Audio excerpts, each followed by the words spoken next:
Okay, I think we're live. And hi, this is Elliot Fishman, and welcome to Facebook Live. And this is the November 30th edition, which means we're going to be in December tomorrow. It's great to be here, and I just got back. Literally, my hair looks like a mess. Took an early flight from Chicago. Survived the RSNA. It was an interesting meeting, and I think the talk I'm supposed to give today is actually a look at what I saw at RSNA. So I think just some generic things that are true is that I thought the RSNA this year, as opposed to some years, the spin was relatively positive. I think people seemed either to be more realistic or just in a good mood. I think the crowds were probably about the same as some past years, so that was good considering it's always tightening economics, so I thought it was pretty busy. And they opened a new Marriott hotel, so when you stay at McCormick Place, you can stay at the Hyatt or Marriott, and I stayed at the Marriott. Of course, I like Marriott points. The Hyatt points I never can use.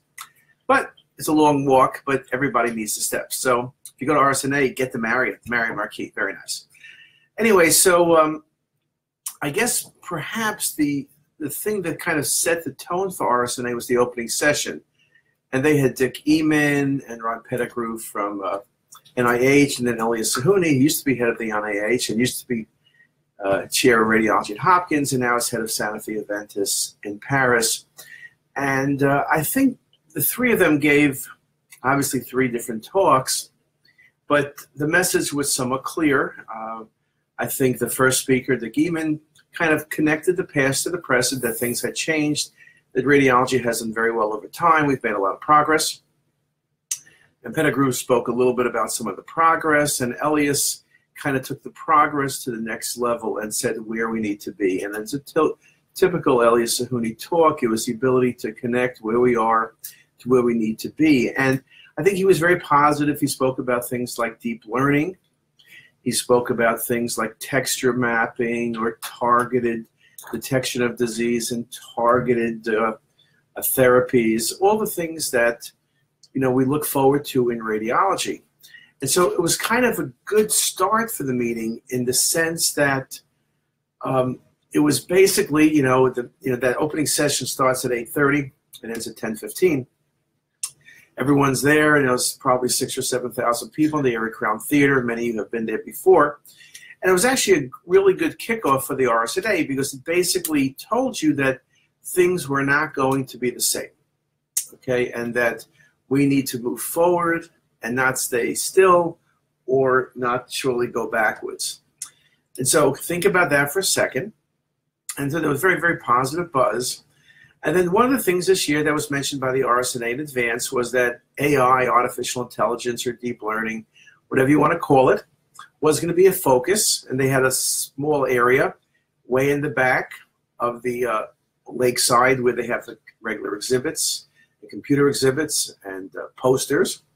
And there was a booth, actually, that NVIDIA ran, and they were basically training people on some of the deep learning principles, and they were doing over, sold out. It was for free, but it was sold out anyway. A little more than 200 people a day were getting training, so that was very far away from everything in the back. And then if you cross the street or walk through the tunnel, South Building, North Building, I think it was the North Building, you went to the farthest right, as far as you could go. There was NVIDIA, basically surrounded by 48 different startup companies looking at deep learning. Some of the startup companies, I'm not sure what you call startup, but they're going to be finished before they get started, I think. Some of them had some interesting things, but it wasn't even that. It was the idea that people really realized that AI is a critical part of radiology going forward, that whether you like it or not, AI is going to happen. And there were a number of different talks at RSNA that basically said that. And people spoke about many different ways of AI getting implemented. But it's interesting, when I spoke to the head of Siemens yesterday with the head of healthcare from NVIDIA, even Bert Montag said that at the end of the day, the key at RSNA this year, RSNA 2017, was not new scanners or new monitors or whatever you want to say. It was really deep learning and AI.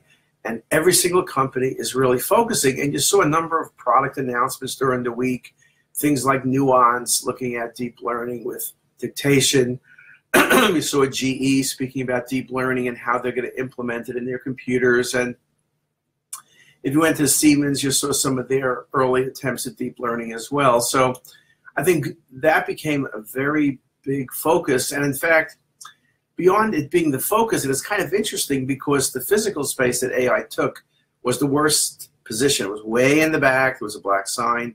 You had to find it.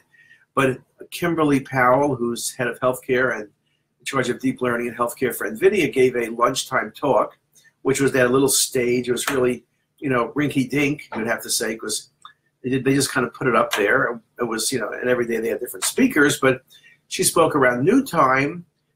There was probably 250 people. There was seating for like 6, and everyone stood in the aisles. And I have to admit, the only time I remember so many people listening to a talk that wasn't a scheduled talk and in the program by a company was 1985, when Philips was actually looking at doing the Pixar. And so you had Pixar and you had Bob Drebin demoing Pixar. And literally they had 2 cases to demo, but those cases, the only time I remember in the history of RSNA where a company got, I guess they got a standing ovation because everyone was standing watching, but they got an ovation every time they presented it. And this was very much reminded me of that people really were able to get a feel of deep learning and where it would go. And even myself, you know, obviously we're very involved with deep learning. We have the Felix project and looking at deep learning as a way of recognizing early pancreatic cancer, and we're doing some other things as well, from bone removal to different rendering and texture and the like. But even being there, it became very clear that you need to think about deep learning differently. So for example, in my mind, or at least the way I conceptualize things perhaps, maybe deep learning would be that you would scan the patient, the images would get processed like they're done now, and then at that time the images would be sent to the computer, to a computer or to some system, and it would do some deep learning, come up with some results, suggestions. Then the radiologist would be the reader. So you would be at that point. But someone mentioned to me and that, you know, maybe it's a different way of thinking about it. What if the deep learning is built into the scanner? So what if the scanner, as it's scanning, is analyzing the case, and then on the fly, for example, if you needed dual phase or whatever you wanted, what if the computer decided that you needed a delayed scan because it saw a liver mass but couldn't make a decision with the exact accuracy that it needed with just the 2 phases, that maybe a delayed phase would change the certainty from 60% to 90%. Would that be a difference?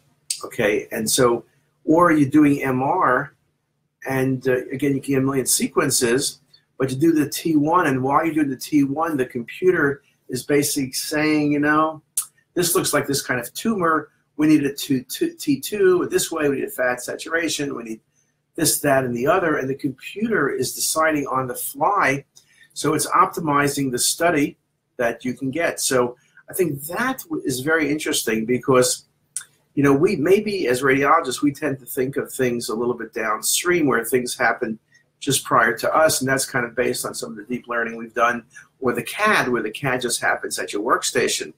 Perhaps to really do things well, you're going to have to change and put things at the front end where it's impacting many things before it even analyzes the data. And that will make things even better. So I think, to me, that may be the real key. And the paradigm that the people from NVIDIA spoke about was really deep learning in terms of cars. When you're teaching the self-driverless cars, you're making millions of decisions very, very quickly. And, you know, just the decision of a few millimeters to the left or right, the difference between a successful drive and getting into an accident. And decisions happen very, very quickly. You need to be planning decisions and thinking about what's going to happen and reacting before it happens, right? When you think about it yourself, when you drive to work, you don't bang into the car in front of you, hopefully, very often. You know, you see the car in front of you is slowing down, or you kind of notice this people slowing down, you're braking before you get close to the car. So you're you're thinking about what will happen, and you react to something before it happens. You're not going to get 3 feet from the car and then slam on the brake and hopefully miss it. So you're really thinking way in advance. And I think perhaps that's how we need to really think about deep learning in radiology and, let's say, CT. We need to be very early in the process where you're not going to get a bad scan. And then perhaps there were some comments also that if you have deep learning early, perhaps the deep learning should not look at the process data, but should look at the raw data. We know the raw data is the ideal data. We process it to make it look good, but you do lose something when you change from raw data to process data with different algorithms. Perhaps what you need to do is have the deep learning looking at the raw data. The other thing about that is, if you're looking at the raw data, perhaps that alone would need less quality data, which means you would not need to increase the dose, or maybe the other way around, you could decrease the dose more. So perhaps the biggest secret to getting a low dose study would be the ability to time the acquisition and do all that processing, including all the raw data analysis on the fly. And again, everything happens before it gets to the radiologist. But here we're pushing it back from after the patient scanned and the images are generated to on the fly when the images are being generated. And the reason perhaps I surely didn't think of it that way, and perhaps that's kind of my limitation, but it's the fact that the computers are so much faster now that obviously when you're making decisions as we're scanning a patient, you got to be very, very quick at making those decisions. And again, this paradigm with the driverless car, that you're making these decisions oh so quickly, indeed is a way to think about it. So I think that was super exciting. And I said there were a number of startup companies, from doing little tiny apps to doing things a little bit more. And I swear by the end of the week, today's Thursday, I flew home this morning from RSNA, as I mentioned, it was early. But I think that it's very critical that the companies all knew that if they weren't looking at AI, they were making things up by the end of the week. But if they weren't at least thinking about AI, they were going to be perceived as probably not at the cutting edge. Now, it is interesting, and someone mentioned this to me just in passing, and we talked about it. Radiologists, hey, we like something, and we say, okay, just finish it. It'll be interesting. Deep learning is going to take a while. It's not coming next week, next month, or next year. We tend to have very little patience. And so let's take a year forward. Now you're at RSNA 2018. Deep learning will be important. We will have progressed from now to then. That's a year away. But a year is a very, very short period of time in terms of progress.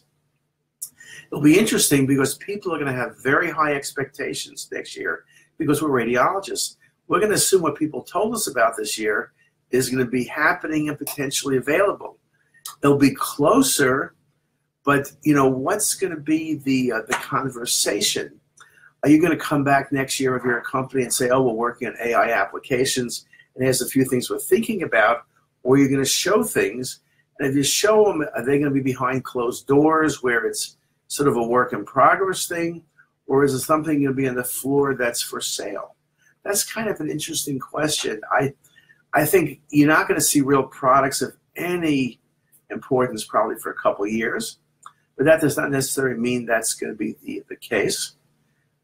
So it will be kind of interesting. Now, let's see, we have some comments.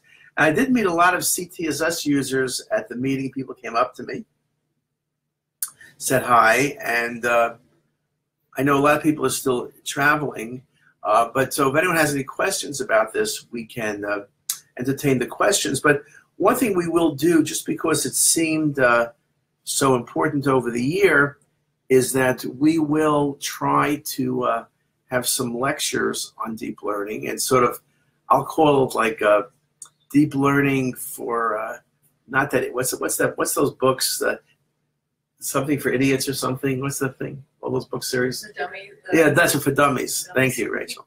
So all those books for dummies. So we're all dummies here. So we're gonna try to do maybe deep learning for dummies, and we'll put some stuff together, and perhaps we'll get some visitors to come in and give us sort of a concept of 101 and maybe record those lectures for CTisus, because I think all of us want to know a little bit more. It's kind of a very much a black box. What does it all mean? It sounds really cool.